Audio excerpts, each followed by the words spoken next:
nacional dirigido a la primera infancia, una población con la que tenemos una deuda histórica.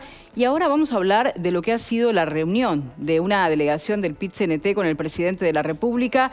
Allí, una vez más, hay un paquete de medidas sobre la mesa, algunas novedades y parece que también algún cruce de facturas. Así que vamos a estar hablando de eso, presentamos el tema y ya venimos aquí para debatirlo con los compañeros.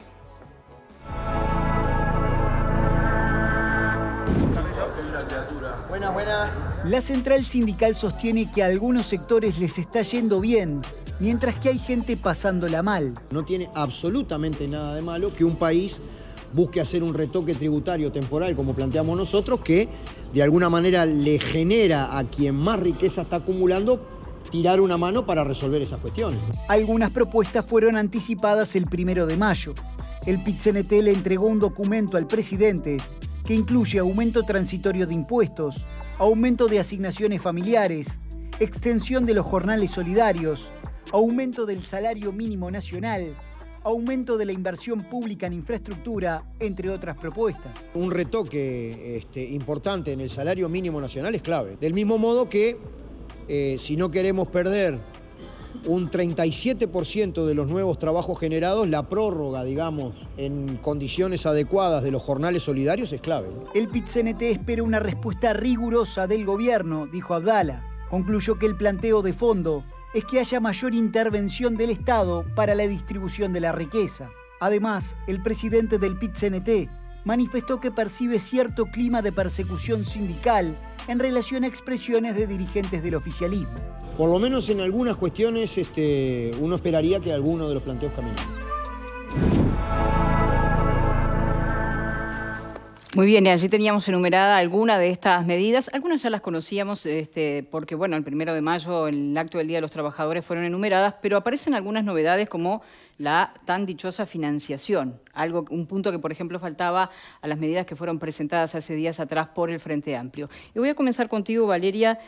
¿Cuál es el balance que haces de esta reunión? Si querés, después hablamos un poco del tema del clima y ese cruce de facturas que parece que hubo allí entre el presidente y algunos de los dirigentes sindicales respecto a, bueno, el diálogo famoso y la calidad de ese diálogo. Pero, ¿te quedaste conforme con el resultado de esta reunión? Bueno, yo creo que el resultado en realidad se va a ver en los próximos días, ¿no? Creo que algunas de las propuestas del PIT-CNT son muy cercanas a propuestas presentadas por distintas fuerzas políticas, o sea que en realidad todos hacemos el mismo diagnóstico de la situación y bueno, presentamos las medidas que nos parecen son las mejores para paliar un poco esta situación de crisis que están viviendo muchos uruguayos. Y bueno, fueron presentadas, por lo menos a grandes rasgos, en el acto del PIT-CNT, o sea que no hay nada novedoso. Y en cuanto a lo que siempre se le reclama al PIT-CNT, que es que no hacer solo propuestas, sino ver de dónde sale el financiamiento, como decías tú, Vero, la realidad es que acá lo que se pone arriba de la mesa, que es que a los que le ha ido muy bien durante la pandemia, durante este último tiempo, es de donde debería de salir esa colaboración para con los que les está yendo muy mal, que es obviamente un planteo, por lo menos para el PIT-CNT, sumamente razonable, que es que si todos estamos poniendo, al que le fue muy bien o excelente, debería de poner un poco más para salir de esto, ¿no? O sea que creo que no son medidas, en su mayoría, son medidas predecibles, digamos, o por dónde iría la línea, lo que tiene que ver con asignaciones familiares y con un apoyo más fuerte a los que realmente la están pasando peor, que eso viene del lado del MIDES, evidentemente, y bueno, y después sabemos que hay muchos que no están de acuerdo con esto, que implica tocar hasta los que en este momento podrían haber colaborado mucho más y no lo han hecho. Entonces, bueno, por ahí yo por lo menos comparto, obviamente, lo que tiene que ver con esas medidas. De hecho, las vimos el martes en el Secretariado Ejecutivo del PIT-CNT, previamente a esta reunión de ayer. Y bueno, creo que en los próximos días podemos ver respuestas. No creo que sean rechazadas todas, porque entiendo que muchas son de muy fácil aplicación. Creo que lo más complejo es que el gobierno acepte esto de gravar a quienes todavía no han colaborado como corresponde a como entiendo yo. Juan Ramón, ¿cómo has visto esta reunión y sobre todo las medidas que se presentaron? Bueno, que tenga cuidado Keynes y Friedman porque apareció un nuevo filósofo y economista llamado Abdala, que le pone nombre a retoque tributario. Que tenga cuidado con los retoques, Abdala, porque yo la última vez que me di un retoque casi me doy contra una puerta en un boliche, así que mucho cuidado con los términos. Pero igual, creo que vamos a tratar de ser objetivos. Yo quiero ser objetivo con este tema. Tras el mamarracho que presentó el Frente Amplio la semana pasada, en materia de medidas, sin estudio, no tenía nada que ver el diagnóstico con las medidas, yo tengo que reconocer que el PIT-CNT acá hace un esfuerzo y emprolija en un documento algo que por lo menos yo lo considero serio. No comparto, o sea, comparto buena parte del diagnóstico lo comparto, no comparto las medidas y alguna medida yo la analizaría. Si yo fuera el gobierno, alguna medida, por citar una, el tema de hacer un buen, trabajar a nivel del Estado y hacer un buen registro que privilegie a los proveedores nacionales, me parece una medida interesante que yo acompañaría. El tema de la compra pública no quiere decir dejar de lado, porque si me traen algo de mejor calidad y es algo indispensable para el funcionamiento del Estado, voy a comprar afuera. Pero digo, en igualdad de condiciones, tratar de buscar la manera de priorizar el trabajo de los uruguayos me parece una propuesta interesante. Dentro de la gama de propuestas también vería el tema de los jornales solidarios. O sea, no voy a asumir una postura cerrada en cuanto a lo que recibí, entre otras cosas porque hago un análisis de que lo que me vino la semana pasada, yo creo que esto que hizo el PIT-CNT fue enmendar la plana de la macana del Frente Amplio. O sea, nuevamente el PIT-CNT le tira un salvavidas a la fuerza política, a la cual representa, o yo creo que está absorbido, le tira un salvavidas y presenta algo por lo menos más en serio, también con una cantidad de medidas que, vuelvo a decirlo, como al mismo nivel que todas las demás que se presentaron, donde no hay una especie de estipulación de cuál va a ser el impacto de la medida. Para ellos no existe la ley de acción y reacción. O sea, yo subo el impuesto al patrimonio y no pasa nada. No, señor. Cualquiera de esas medidas hay que calcularlas, entre otras cosas, porque el impuesto al patrimonio, Uruguay es el país de toda América Latina que lo tiene más alto. O sea, y hay solo 3 países que tienen impuesto al patrimonio. Entonces, hay una cantidad de medidas que presenta, que vuelve a presentar el PIT-CNT, que son muy parecidas a la del Frente Amplio, que no son de recibo. Y si tengo que elogiar algo es que el PIT-CNT corrige y enmienda la plana del Frente Amplio al quitar dentro de las medidas que plantea el tema del congelamiento de los combustibles por el resto del año, lo que era un verdadero disparate. Así que trato de ser objetivo y analizar con frialdad. Me parece que el gobierno hizo un cambio de estrategia en cuanto a hace un mes y medio estaba hablando de que solamente iba a hacer diálogo social con los representantes del pueblo elegidos en las urnas. Creo que lo cambió, lo varió y después me gustaría más adelante explicar por qué entiendo que varió ese concepto. Creo que fue una buena reunión. Yo hubiera aprovechado para decirle al PIT-CNT, señores, yo me sigo sentando a discutir con ustedes, pero con la gente de FENAPES no quiero saber nada. Con gente que falsifica y adultera documentos, encárguense ustedes de limpiarlo eso. Bueno, volvemos en minutos nada más a lo del diálogo social, porque también es algo que está pidiendo, es una de las medidas que está pidiendo el PIT-CNT, ¿verdad? El diálogo con los trabajadores, los empresarios, el gobierno y los actores sociales. Pero, Pepe, ¿cómo has visto esta reunión? Creo que no podemos analizar lo ocurrido en el día de ayer sin tener una mirada a lo que pasó hace tan solo 3 días. El 1 de mayo hubo duras críticas del PIT-CNT en un lugar donde estaba sentado allí el secretario de la Presidencia y el ministro de Trabajo, que también respondieron con duras críticas. Y 3 días después, el presidente de la República recibe a la Central de Trabajadores. O sea que yo creo que es lo primero que tenemos que ver, porque eso no ocurre en ningún país del mundo.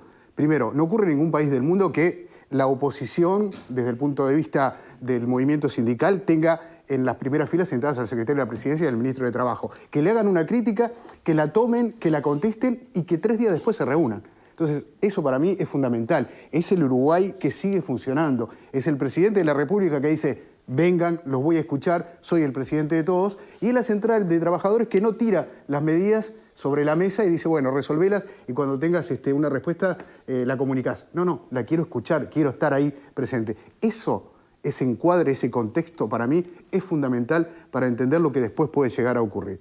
Y quizás todo esto, alguien puede decir, bueno, pero capaz que es muy linda la imagen, pero los resultados... Lo que pasa es que es muy difícil que cada uno se baje de sus posiciones. Y es razonable también que cada uno mantenga sus posiciones. Rodríguez Pupo decía una cosa muy interesante. Él hablaba de una postura diferente a la que tuvo el Frente Amplio. Y yo creo que en eso tiene que ver algo que vimos en la imagen, en el tape, que era el presidente o el director del Instituto Cuesta Duarte. Instituto perteneciente al PIT-CNT, pero que trabaja el área económica, quizás con una visión muy ortodoxa de la economía, pero muy seriamente, y creo que ha sido el pilar precisamente de estas propuestas y quien se ha separado también de algunas propuestas como la que vos mencionabas de mantener o congelar los combustibles para pasar a una realidad desde el punto de vista económico. Ahí me parece que el PIT-CNT llega con un respaldo técnico muy importante que es la palabra y el trabajo del Instituto Cuesta Duarte. Sobre las medidas en general, me parece que hay dos que son bien interesantes. Una es elevar el piso del salario mínimo, creo que esa puede llegar a caminar. Y la otra tiene que ver con el hecho de ser solidarios, ¿no? Y que es cierto que hay gente que le ha ido muy bien y que hay momentos en que hay que tender una mano. Por lo menos es lo que yo trato de enseñarle a mis hijos. Y alguien dirá, bueno, pero esa mano queda en la familia. Bueno, pero es que el país, en definitiva, también tenemos que entenderlo desde ese punto de vista. Y si hay alguien que la está pasando mal y que el MIDES, hagámoslo técnicamente, que el MIDES detecta que efectivamente esa familia la está pasando mal, que no es un vivillo que quiere vivir sin trabajar, realmente está pasando mal, bueno, hay que redireccionar esa ayuda y si a alguien le va bien, que dé una mano. Yo sí estoy en buena posición y mis amigos están mal, las cervezas las pago yo.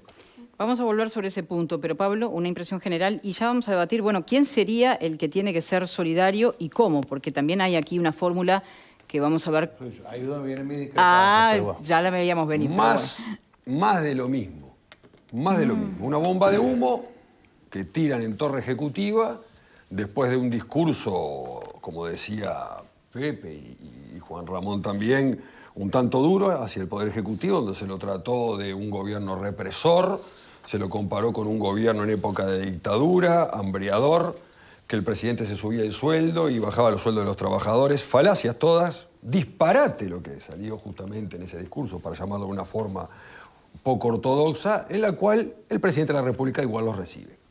Y se los recrimina, ¿no? Por supuesto. Bomba de humo, ¿por qué? El PIT-CNT alega de que en el 2020 se dieron 100.000 nuevos pobres en Uruguay. Sí, por supuesto, si el país se quebró en 4 pedazos, 15 días después que se declaró la pandemia. O sea que la situación en el 2019 no era tan buena como se decía. Se habla de que hay 66.000 nuevos pobres en el Uruguay. Bueno, pero se ha bajado el índice de pobreza. ¿Alcanza? No, para nada. ¿Es suficiente? No, para nada. Se rasgan las vestiduras hablando de la inflación. Parecería ser que nadie en este país estudia el Instituto Nacional de Estadística, porque tenemos una inflación de un 9,4%. Está bien, es correcto. Y yo los tengo anotados, aquí me tomé el trabajo de anotarlo. En 2020 un 9,7, 2016 9,64, 2014 8,88. ¿Es alta la inflación? Lo es, pero no es disparatada. Disparatada es la inflación que a nivel mundial se está dando producto de la pandemia y la guerra, que hay gente que lo quiere tapar el sol con una mano y eso no se puede, donde en Brasil pasa de un 2 a un 12%, donde en Alemania pasa, no llegaba a un dígito y está en 4,5%, donde en Estados Unidos se quintuplicó la inflación. ¿Y qué es eso? ¿Qué son? ¿Gobiernos autoritarios? ¿Gobiernos antidemocráticos que lo que quieren es que el pueblo sufra? Disparates que se dicen. Que está bien, es una forma de hacer política, no lo discuto, pero en realidad este tipo de propuestas son las mismas de siempre. Básicamente lo que se plantea es gravar las riquezas, que lo ha planteado siempre y es una bandera de la izquierda y del PIT-CNT. El tema es de cómo llevar esa política económica. Hay una política económica que está peleando el oficialismo hoy que no es esa, porque entiende que ese régimen no funciona, y no solo en Uruguay. Hoy lo decía Juan Ramón. En América Latina hay 3 países, Uruguay, Argentina y Colombia, que son los que tienen este tipo de impuestos. A Argentina ya sabemos cómo le va, ¿no? Y a Colombia también. Y en Europa, en la década del 90, existían 12 países que tenían este tipo de impuestos, que se dieron cuenta que no era viable. Hoy solo quedan 4. ¿Por qué? ¿Porque son tontos? ¿Porque no tienen corazón? ¿Porque quieren que el pueblo sufra? No, porque hay otro tipo de medidas que se deben de tomar, y no estas, que es un viejo reclamo de la izquierda de la década del 60. Porque los grandes capitales, señores, los grandes capitales no es que tienen una bolsa de monedas de oro abajo del colchón. Los grandes capitales invierten esas ganancias para generar más crecimiento y más trabajo. Y esa es la discusión que tenemos, las dos formas de ver la economía. Es la forma que ve la economía el Poder Ejecutivo y es la forma que ve la economía la izquierda en este país y el PIT-CNT. Son las grandes dos discusiones que hay, por lo cual dudo mucho de que alguna de estas medidas, salvo la tarjeta Uruguay Social y alguna cosa más, no creo que se puedan imponer. Dejo planteada, porque tenemos que hacer una pausa, la pregunta respecto a, bueno, muchas veces desde el gobierno se argumenta que la pandemia ha sido una situación extraordinaria cuando se dice, por ejemplo, que se ha perdido poder adquisitivo, que la guerra es una situación extraordinaria cuando se habla de la inflación. ¿No sería esta también una situación extraordinaria que desafía esos temas estructurales que vos decís económicos? Parte. Bueno, no me adelanto. Después de la pausa, ¿Dónde está la solución a lo estructural? después de la pausa lo debatimos y antes una recomendación especial para ustedes porque